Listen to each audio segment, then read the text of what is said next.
Hello नमस्कार दोस्तों, स्वागत है आप सभी का एक और नई वीडियो में। दोस्तों इस वीडियो में अपन बात करने वाले देखिए बीएसटीसी फर्स्ट ईयर में जो तीसरा पेपर होता है जिसका नाम है भारतीय समाज और शिक्षा, उसमें देखिए जो मोस्ट इम्पोर्टेंट क्वेश्चन है और जो पूछे जा सकते हैं संभावित है, इस वीडियो में अपन डिस्कस करने वाले हैं। जो कि आपको देखिए देख लेना एग्जाम से पहले। एग्जाम में देखिए यही पूछे जाने की 100% संभावना रहती है और ऐसे ही क्वेश्चन आपसे पूछे जाएंगे। तो देखिए यहाँ पर जो दोस्तों आपने इकाई है, पहली इकाई है वो, उसमें उसका जो नाम है भारतीय समाज में विविधता, असमानता व भेदभाव। तो इसकी जो कितने नंबर की इकाई है, ये इकाई यहाँ पर देखिए 15 नंबर की इकाई है। तो 15 नंबर की इकाई के लिए अपन जो है पहली इकाई देख रहे हैं। पहली इकाई अपनी 15 नंबर की रहने वाली है। तो इसमें देखिए जो छोटे छोटे और जो बड़े क्वेश्चन बनते हैं उसको अपन देख लेते हैं।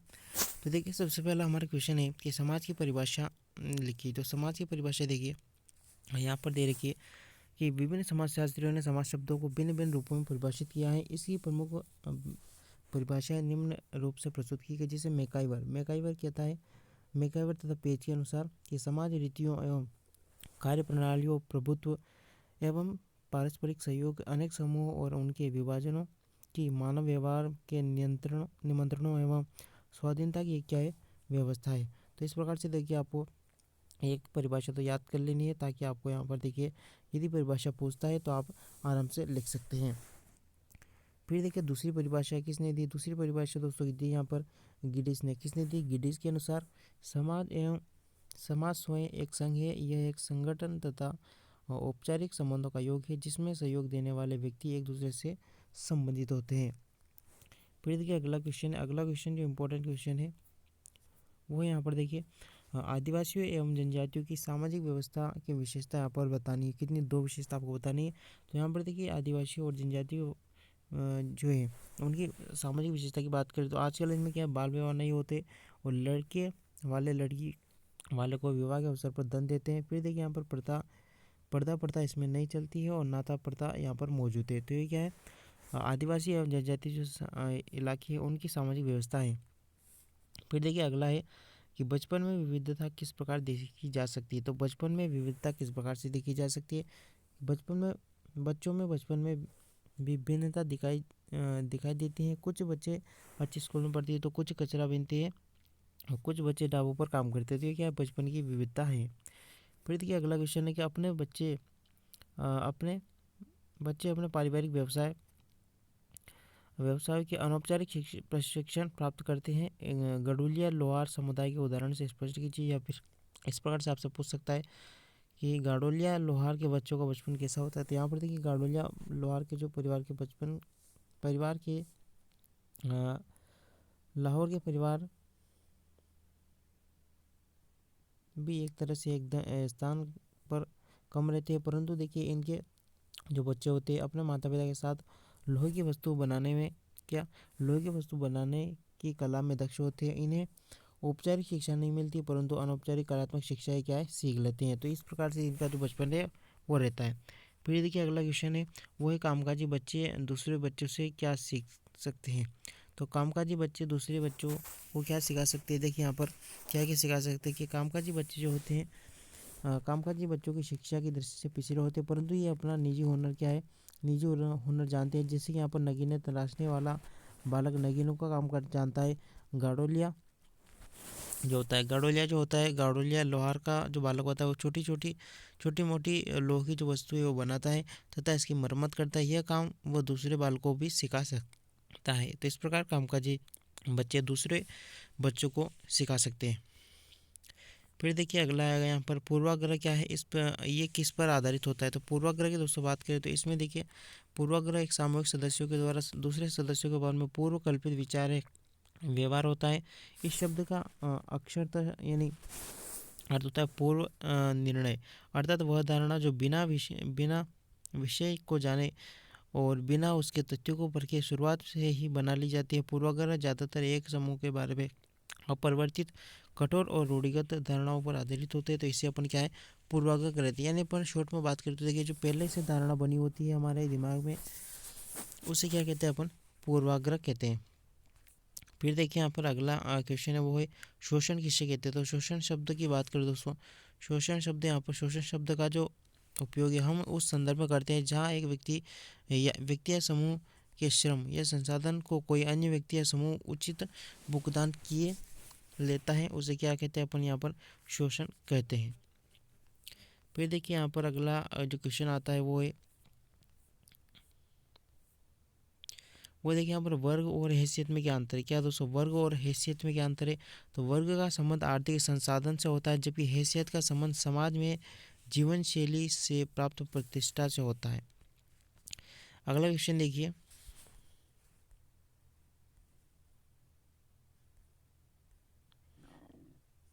अगला क्वेश्चन यहाँ पर लघुतरात्मक जो कि है, राजस्थान प्रदेश की विविधता के बारे में उदाहरणों के साथ एक लेख लिखिए। तो राजस्थान की आपको क्या है, तो यहाँ पर प्रमुख विशेषता बतानी है। जैसे यहाँ पर भौगोलिक और सांस्कृतिक दृष्टि से राजस्थान को कई भागों में बांटा जा सकता है। भूगोलविद मरु मेल माल के नाम से इस राज्य के 3 हिस्सों को में फर्क करते हैं।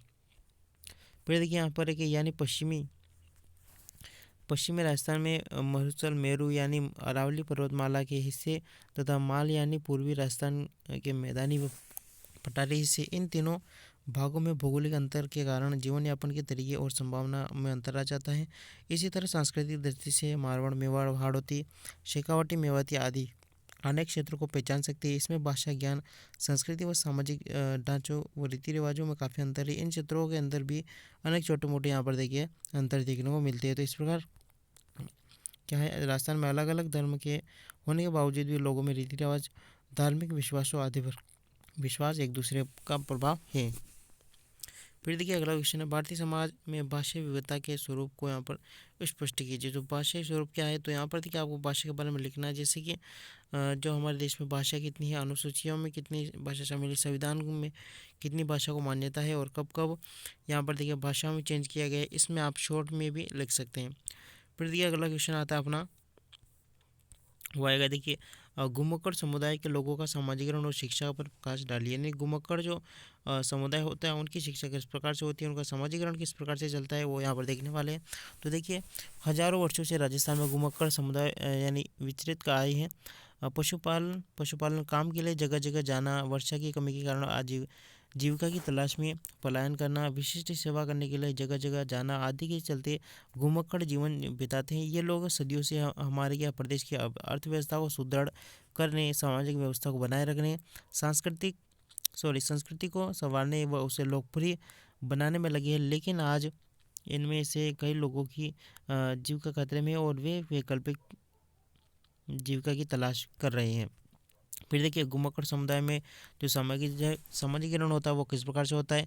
तो इनके जो छोटे बच्चे होते हैं प्रारंभ में अपने माता पिता क्या होते हैं, अपने माता पिता व रिश्तेदारों का दिन रात काम करते हुए देखते हैं। छोटपन से ही वे खेलों में उनकी नकल करते हैं और छोटे छोटे औजारों को बनाना, उसको सुधारना सीखते हैं। अभिभावक अपने बच्चों को हमेशा इसी तरह के काम करने के लिए उत्साहित करते हैं और जब वे खुद की ये काम करते हैं अपने बच्चों को भी उसी काम में शामिल करती है। इस प्रकार जब वे पशु मेलों में जाते हैं तब वे अपने बच्चों को, खासकर लड़कों को साथ ले जाते हैं। बच्चे लगातार पशु लेन देन का अवलोकन करते हैं और विविध तरह के बैलों के लक्षण को भी समझते हैं, जिनसे इस धंधे का कई बारीकी दोस्तों पकड़ सके। इस प्रकार नकल करते हुए बच्चे अपने समुदाय के पारंपरिक पेशों, महिला पुरुष कार्य विभाजन के बारे में अनौपचारिक शिक्षा प्राप्त करती हैं। तो लड़कियां खाना बनाने, कपड़े सिलने, छोटे बच्चों को संभालना जैसे कार्य सीखती है और लड़के बैलों को संभालते हैं। ये बच्चे धार्मिक विश्वासों, रीति रिवाजों व अन्य सांस्कृतिक परंपराओं को हर ऐसी गतिविधियों के दर्शक बनकर सीखते हैं। तो इस प्रकार देखिए इनका जो यहाँ पर सामाजिकरण होता है। फिर देखिए अगले क्वेश्चन पे आते हैं। अगला क्वेश्चन है अपना, देखिए घुमक्कड़ जो बच्चे होते हैं क्या दोस्तों,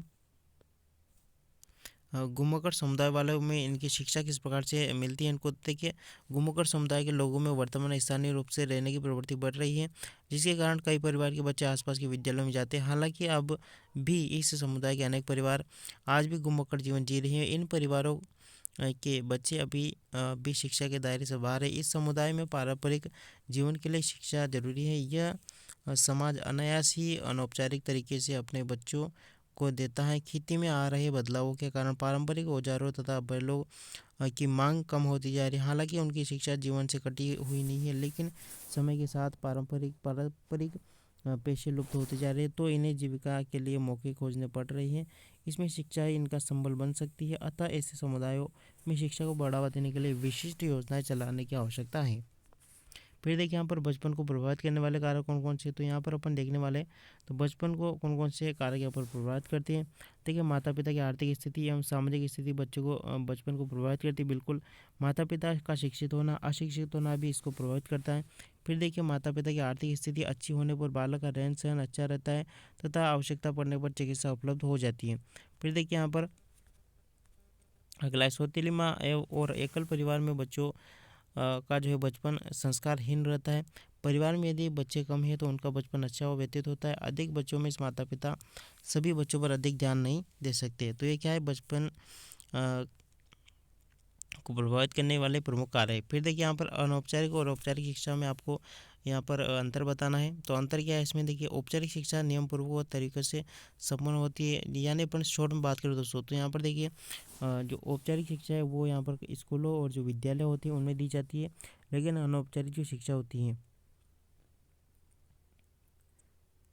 अनौपचारिक शिक्षा की बात करें तो जिसमें देखिए यहाँ पर पुश्तैनी काम अपन सीखते हैं उसे भी अनौपचारिक शिक्षा में गिना जाता है। कठपुतली बनाने वाले, गाड़ोलिया लोहार, ग्रामीण क्षेत्रों के कर्मकांड, पंडित, लोक नर्तक आदि अनौपचारिक शिक्षा में दक्षता प्राप्त कर जीविका कमाते हैं, श्रम करते हैं, किसी के आगे हाथ नहीं फैलाते, अपने निवास स्थान से रोजगार के लिए दूर दूर जाते हुए भी पारिवारिक कामकाज के लिए अपने गाँव आते हैं। ये सब क्या है, अनौपचारिक शिक्षा के उदाहरण हैं। फिर देखिए अगला है, यहाँ पर अगला क्वेश्चन है इंपॉर्टेंट, वो देख लेते हैं। फिर देखिए यहाँ पर सामाजिक विविधता को ध्यान में रखते हुए कक्षा में शिक्षक का व्यवहार किस प्रकार से होना चाहिए। तो देखिए सामाजिक विविधता को ध्यान में रखते हुए एक शिक्षक का जो व्यवहार कक्षा में होना चाहिए, सामाजिक विविधता का रूप कक्षा में भी देखा जा सकता है। क्योंकि बालक तो समाज से आता है। शिक्षक को सोचना चाहिए कि बचपन से ही सीखने की क्षमता प्राय सभी की समान नहीं होती। शिक्षक को अपनी कक्षा में जातिगत या धार्मिक भावनाओं संबंधी व्यवहार नहीं करना चाहिए। शिक्षकों को संभाव से सभी बच्चों को शिक्षा देने का लक्ष्य रखना चाहिए। लड़की व लड़की के प्रति सभी समान भाव रखना चाहिए। प्राय देखा जाता है कि आजकल लड़कियां शिक्षा के क्षेत्र में लड़कों से पीछे नहीं है। तो यहाँ पर देखिए आपको जो लिखना है वो लिखना है, सामाजिक विविधता को ध्यान में रखते हुए शिक्षक का व्यवहार, यानी शिक्षक को पढ़ाते समय भेदभाव नहीं करना चाहिए, सभी को समान दृष्टि से रखना चाहिए। ना तो जाति के आधार पर ना धर्म के आधार पर किसी के साथ भेदभाव नहीं करना चाहिए। और लड़कियों और लड़कों में भी यहाँ पर पढ़ाते समय फर्क नहीं करना चाहिए। तो इस प्रकार यहाँ पर कक्षा में शिक्षक का व्यवहार होना चाहिए। फिर देखिए अगला देखते हैं अपन, एक शिक्षक के लिए सभी बच्चों की सीखने की क्षमता पर विश्वास करना क्यों आवश्यक है। तो देखिए अगला क्वेश्चन देखते हैं जो कि दोस्तों इम्पोर्टेंट है।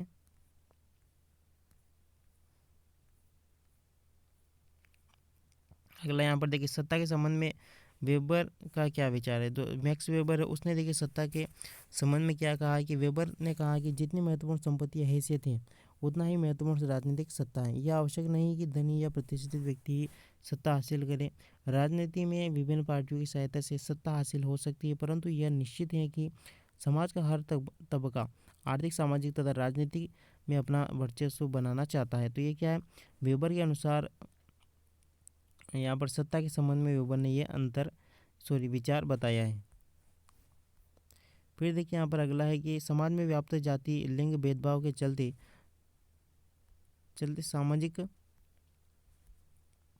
संवैधानिक उद्देश्यों की पूर्ति में शिक्षक का योगदान क्या हो सकता है। तो देखिए समाज में जाति लिंग के भेदभाव के चलते संवैधानिक उद्देश्यों की पूर्ति में शिक्षक का योगदान महत्वपूर्ण होता है। क्या होता है, महत्वपूर्ण होता है। समाज में व्याप्त विविध भेदभावों को नज़रअंदाज कर शिक्षक को सभी के साथ यहाँ पर देखिए एक समान व्यवहार करना चाहिए। और प्रत्येक विद्यार्थी में कार्य का विभाजन जाति, धर्म, लिंग के आधार पर न करके योग्यता के आधार पर होना चाहिए। मूल्यांकन भी निष्पक्ष रूप से होना चाहिए। एकता एवं राष्ट्रीयता की भावना जागृत होने के लिए जाति, लिंग एवं का भेदभाव न कर पाठ्य सहकर्मी क्रियाओं में भी सभी विद्यार्थियों को शामिल किया जाए। तो इस प्रकार से यहाँ पर देखिए भेदभाव के चलते संवैधानिक उद्देश्यों की पूर्ति के लिए शिक्षा का ये योगदान हो सकता है। फिर देखिए अगला क्वेश्चन आता है अपना, वो आता है शिक्षा का समाज पर क्या प्रभाव पड़ता है। तो शिक्षा का समाज पर दोस्तों प्रभाव देखते हैं। भारतीय समाज में जहाँ सामाजिक संवाद बहुधा लिखित रूप में ही होता है, वहाँ साक्षरता आत्मरक्षा का सबसे प्रथम शस्त्र बन जाती है। एक निरक्षर व्यक्ति अदालत में, यानी एक जो अनपढ़ व्यक्ति होता है वो अदालत में अपना बचाव कर पाने में, बैंक से ऋण ले पाने में, सुनिश्चित रोजगार के लिए स्पर्धा कर पाने में, अपने विरासत के अधिकारों को लागू करने में, यहाँ तक कि किसी बस में चढ़ जाने में, राजनीतिक गतिविधियों में भाग लेने, अर्थात आधुनिक समाज के क्रियाकलापों में भाग लेने में सामान्यतः कुछ न कुछ असमर्थता का अनुभव करता है। इन सभी समस्याओं के निराकरण के रूप में जो है देखा जाए तो प्राथमिक शिक्षा सामाजिक परिवर्तन के उत्प्रेरक का कार्य करती है। तो क्या इसलिए यहाँ पर देखिए शिक्षा का प्रभाव है, शिक्षा का प्रभाव समाज में आवश्यक है, यानी शिक्षा आवश्यक है। फिर देखिए यहाँ पर सामाजिक भेदभाव को दूर करने के लिए शिक्षक को क्या क्या करना चाहिए, या फिर विद्यालय में क्या उसको यहाँ पर देखिए करना चाहिए। तो सभी बच्चों को समान दृष्टि से देखना चाहिए। फिर देखिए दूसरा यहाँ पर प्रत्येक बच्चे को प्रवेश लेते समय समान प्रवेश लेने का समान अधिकार उपलब्ध करवाएं। सभी बच्चों को नेतृत्व का अवसर देंगे। फिर देखिए चौथा यहाँ पर कार्यों का विभाजन धर्म, जाति या लिंग के आधार पर न होकर योग्यता के आधार पर करेंगे। फिर देखिए ऐसे बच्चे जिन्हें दीमत किया गया हो, जैसे कि पिछड़े दलित बच्चों को विशेष यहाँ पर शिक्षा मुहैया कराएंगे। फिर देखिए यहाँ पर छठा जो पॉइंट है वो है, अगर मूल्यांकन में किसी प्रकार का पक्षपात नहीं करेंगे। फिर देखिए सार्वजनिक जगहों का प्रयोग सभी को करने की सभी को अनुमति देंगे। शाला में क्या है दोस्तों, शाला में साहित्यिक तथा सांस्कृतिक कार्यक्रमों का आयोजन करेंगे। बच्चों में हमारी मातृभाषा, राष्ट्रगान तथा राष्ट्रीय गीत के प्रति प्रेम अर्थात देशभक्ति की भावना का विकास करने में प्रयास करेंगे। पाठ्यक्रम संगामी क्रियाओं को प्राथमिकता देंगे। विद्यालय में गणवेश का प्रयोग करेंगे और विशिष्ट आवश्यकता वाले बच्चों को अतिरिक्त सुविधा देकर उन्हें अतिरिक्त समय देकर उन्हें सभी के समक्ष लाएंगे। फिर देखिए यहाँ पर 13वां है कि आर्थिक संसाधनों को समान रूप से सभी के लिए यहाँ पर उपलब्ध कराएंगे और अंधविश्वास को हम कम करने के लिए तथा नैतिक मूल्यों का विकास करने के लिए भी प्रयास यहाँ पर करेंगे। फिर देखिए अगला पॉइंट है दोस्तों, अगला है यहाँ पर जो क्वेश्चन है वो देख लेते हैं कि समानता एक अहम मूल्य है क्यों माना जाता है, यानी समानता को एक अहम मूल्य क्यों माना जाता है। तो देखिए समानता का अधिकार मिलने से विकास के अवसर प्राप्त होती है, इसलिए इसको अहम मूल्य माना जाता है। फिर देखिए समानता सभी को एक भारतीय के रूप में मिलती है, भारतीय के रूप में क्या जोड़ती है। फिर देखिए निर्धन लोगों को सम्मानजनक जीने का अवसर प्रदान करती है। लोगों को अपना पसंदीदा कार्य चुनने की स्वतंत्रता यहाँ पर मिलती है समानता के कारण। फिर देखिए 5वां